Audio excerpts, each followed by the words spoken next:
And later on, my colleague Rob Rikke is right there. He'll take over from recognizable by our suits. If we're wearing a suit today, you can call us Rob. It's really easy for today. Normally during communication, it makes things a bit difficult actually, which is why I usually go by the name Billy and Rikke. But for tonight, for you guys at least.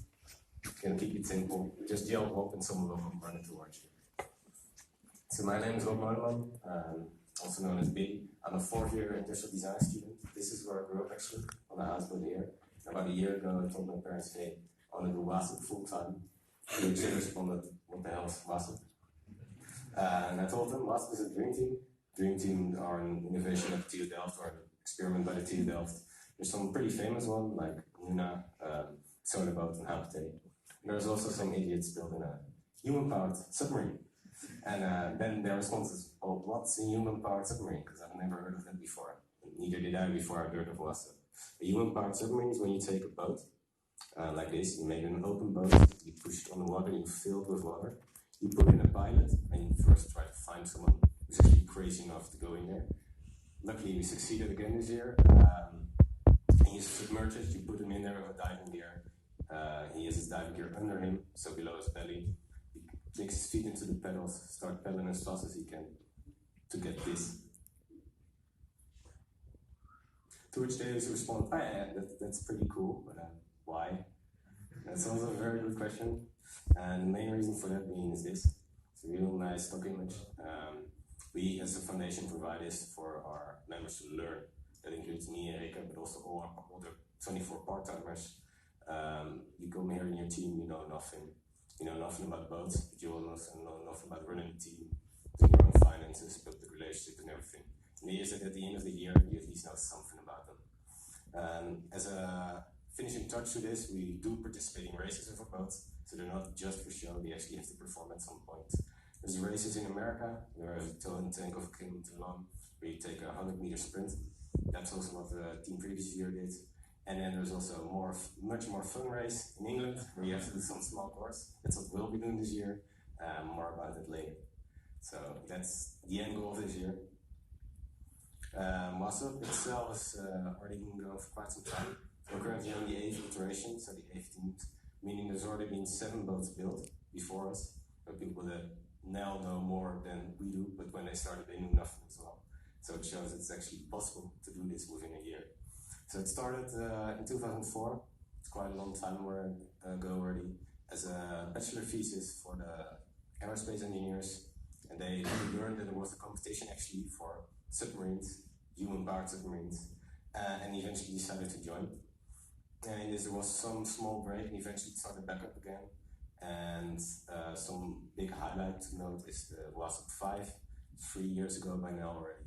They still hold the world speed record for single-person propeller-driven human submarines. Yeah, it's quite a mouthful, but it actually still holds up at 7.42 knots.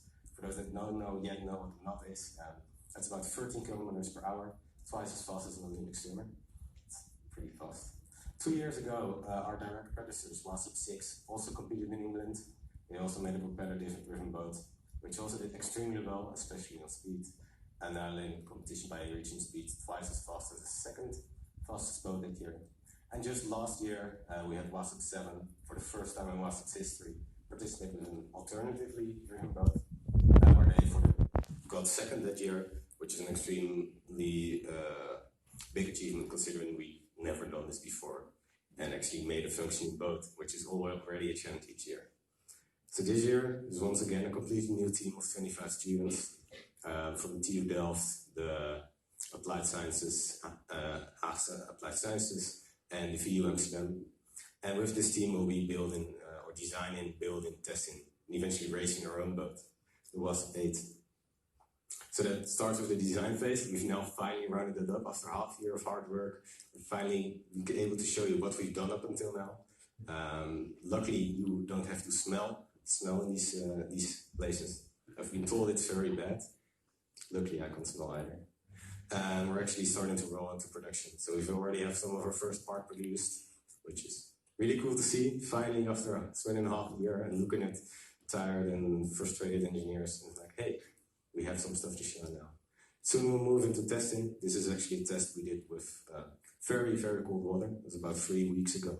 The water was at roughly 4 degrees, which as a team manager was very happy that I can tell other people to go in, which is why I'm standing there on the side and not wearing a diving suit. And eventually, and next to all that, of course, we do some events, we do our own publishing. We've been at Europort again this year.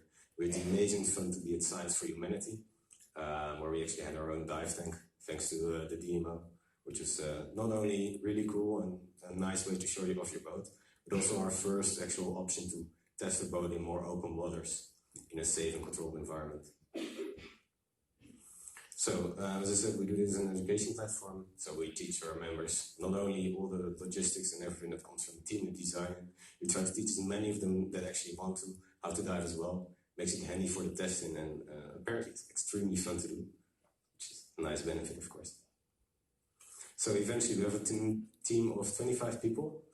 That's a living nightmare to manage, especially when you consider that 24 of those 25 people, not 24, 23 of those 25 people are part-time, so not constantly available, meaning also it's very difficult to get set deadlines on when people are and are not working here. And for that reason, we divided the team in different departments. So eventually we have 7 different departments, 5 technical ones. You'll also hear them pass by during the actual design part of the presentation. We have a management and we have a PR department. And eventually this is what it's all about. You see WASUB 6 all the way in the back with the Dutch flag. This photo was taken 2 years ago. This is in the Kinetic Basin in Gosport, England, where the actual race will take place from the 3rd till the 12th of July. And for the actual race, we have to do a small parkour, so not just going straight, we actually have to steer. We have about 50 meters before you get some timing gates. This timing gates determine the top speed for that run, and you get a big U-turn where you eventually finish with the most challenging part of your run, the slalom, where you have to be both fast and flexible. So being able to control your boat is a major challenge and extremely difficult to do, I've been told. And that leads us to the goal of this year. Our goal this year is to win this competition, of course, to win a specific part of this competition. So we want to win the European International Submarine Races Trophy in Gosport, England on the 12th of July. And that's quite a mouthful. What does it actually mean?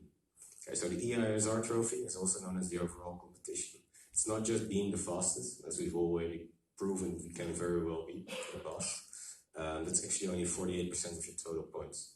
So 48 of your race performance totals 48% of the points you can make. So actually extremely important as well is that you have a good design, a good foundation for your design, and also very good at explaining why your design is the best. Kind of for another, about a quarter of your points. And you also get to the little stuff somewhat, your production. How much does your actual boat come over and is the same as your design? What are the major differences? Are there actual differences in there? And then you get also how reliable is your boat? How many runs did you finish? How many runs did you crash? That eventually tallies up to the score as well. And there's also the little aspect of safety, mostly because the race people doesn't like our pilots dying. We don't either, they're very rare breed. So you get some points for that as well. And with that said, and our year goal now determined, Rike will now explain how we will achieve this goal.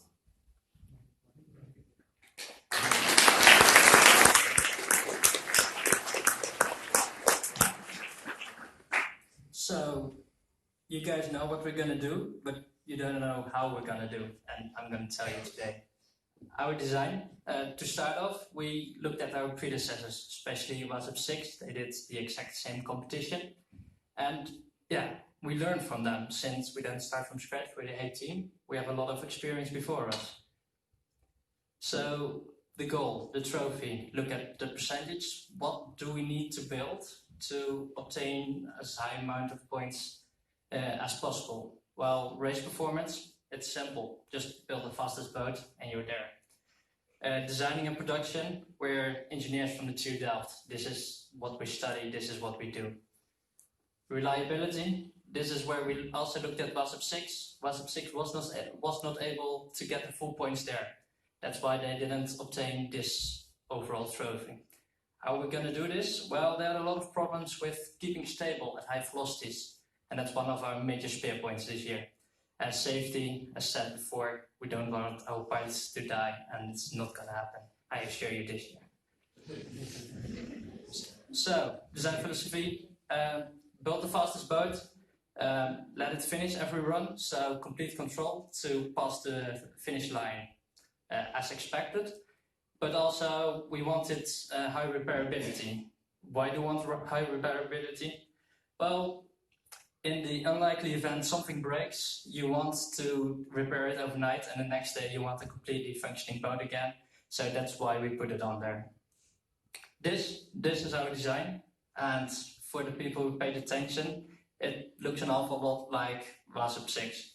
That's because they did great, but we're doing better. We're gonna do better. We like beauty; it's always on the inside, and I will show you now. This is our hull. It will be 3D printed this year. This hull is only a hydrodynamic shell. That's the only purpose it's gonna function this year, but it's good at it. There's low drag and is proven in the previous years. So why 3D printing? Well, we don't have to drill any holes. We can make a design, make it perfectly, so each and every part is perfectly set on the hull. With a 90-degree angle, no offsets. This will make the boat more stable. Well, where do we put our parts on then if it's only a hydrodynamic shell? We have an internal frame. Each and every part will be mounted on this frame, which results is we have a working boat even if the shell isn't on it. So we can repair the boat, just put the shell off, have a look at it. We don't have to crawl into cramped spaces like previous year. It's going to be a blast. So, as seen, we're going to make a propeller-driven boat. We're not going to follow the trend from WASUB 7. And WASUB 6, they had speed. They got the maximum points for being the fastest. So, why change a winning team? This is the exact same design, but it works. It's proven itself. What is it? It's a counter-rotating propeller. This will, you have one propeller turning the one way and one propeller turning the other way. This motion will counteract each other, making the boat very stable. Now, this propeller needs to be connected somehow to our pilot. How we're going to do this is shown here. Let's start at the pedals, since everyone knows where those are. I think everyone can recognize them. You see they're gliding in the red box. Here our bevel gear is located. That's one of the most efficient way to transfer your power. That's why we're going for this bevel gear. Then you see in orange, you see a cardan shaft. This shaft has two universal joints and is telescopic. This enables us to move the red box to the exact position the pilot can have his optimum power, so we can position it so that the pilot can do his work the best. Then you see the blue box. Until now we only have a single turning motion. This is a coaxial, and this will make the motion into two directions. So putting this all together, this is how we're going to go fast. But as I said, we want to do the parkour, we want to be stable, so there's more. Let's first, for the non-engineers here, explain three terms. That's all I'm going to explain, and that's all what's needed. You have the pitch motion, it's going up and down. You have the yaw motion, it's going left and right. And you have the roll, which is on its own axis, which will result that if you're going to roll, the pilot will be upside down. So why do we need these definitions? I want to explain how we're going to steer. This is our back of the submarine. Here you see how we're going to be able to steer.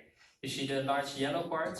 It's for the vertical fins, and it's going to make the boat make the yaw motion going left and right. This is going to be a manual steering system, which is proven to be worked in the 6. We have a pilot that has experience with the 6. So this makes it a very strong combination to perform on the race with a pilot who has experience with the steering system and a proven system. Then you see the red box. Those are servo motors which will electrically control the horizontal fins. These horizontal fins will make the pitch motion, so going up and down, and also the roll motion.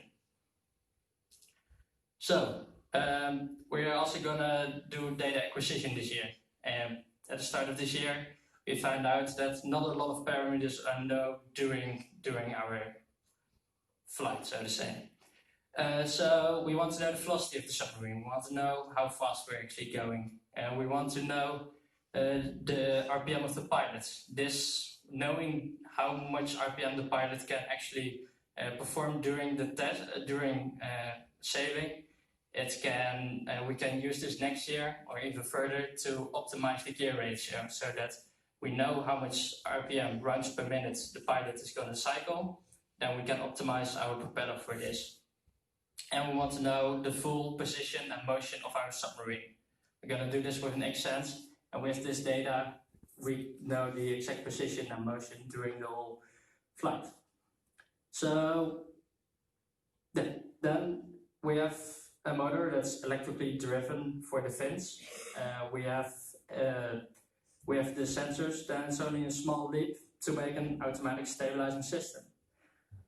It will, as I said, the yaw motion, the pilot, it's manually, but the roll and pitch will be fully controlled by this automatic stabilizing system.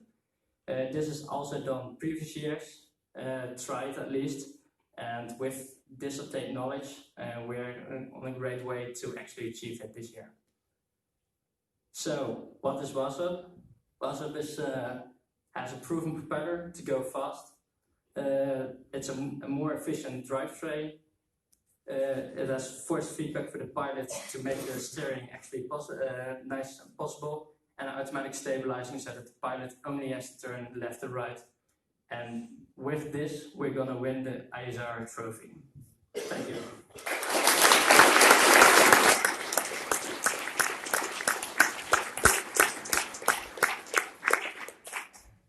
We need more than just a good boat to actually win coming July. So I'd like everyone from WASUB 8 to step forward, take your moment in the limelight before you actually have to go back to building the studio. So please, WASUB 8, don't be shy.